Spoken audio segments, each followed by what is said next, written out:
As of June 2019, there has been a change in the order of priority for your auto insurance. Most people are not aware of this. The order of priority used to be that it came from the injured person. So if you borrow my vehicle, you were injured, you would be able to collect your unlimited medical from your policy. Okay, you're driving my car, but you collect from your policy.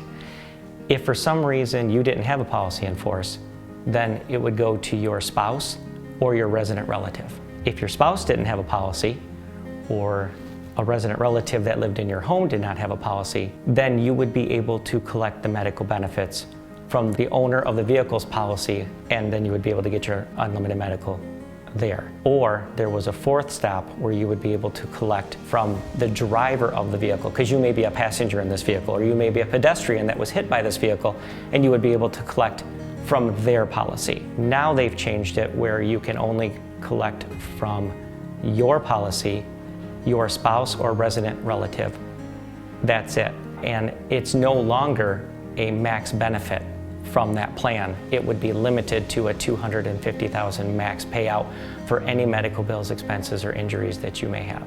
A few things that you may want to consider. Up until this time, if you had a child or a friend who was operating your vehicle but did not live with you, they would be able to collect their medical benefits from your policy in the event that they had a serious accident. Since this law has changed the order of priority, if they are not a resident relative, they are not going to be able to take advantage of the medical benefits from your policy. They're going to have to rely on their own policy, if they have one, or their medical insurance. Do you have a child that's in college, or anyone that is operating your vehicle that is titled to you? If they are not a resident of your home, they will no longer have medical benefits provided from your auto policy.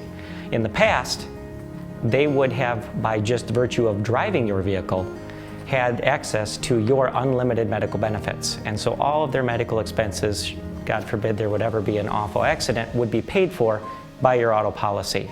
Now they will be subject to a $250,000 limitation that they would need to recoup from the Michigan Auto Placement Plan. So it's a much different experience now than in the past. Another issue could be that if your son is in college or your daughter is in college, they're driving your vehicle, but they want to register to vote.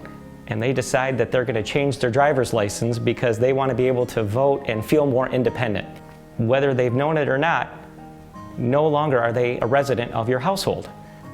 And so now they would be subject to these new limitations where in the past they would have still been able to have access to your unlimited no-fault benefits. If you are living with a significant other, you actually have him or her listed as a driver on your policy. The company's aware they are driving your vehicle, but they do not have their own auto insurance.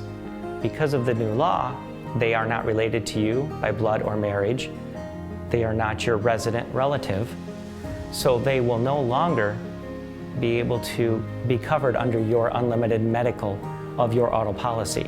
They will now be subject to a $250,000 limitation that they would have to try to recoup through the Michigan Auto Placement Plan. Your unlimited Michigan no-fault benefits will no longer cover them. We care about our clients.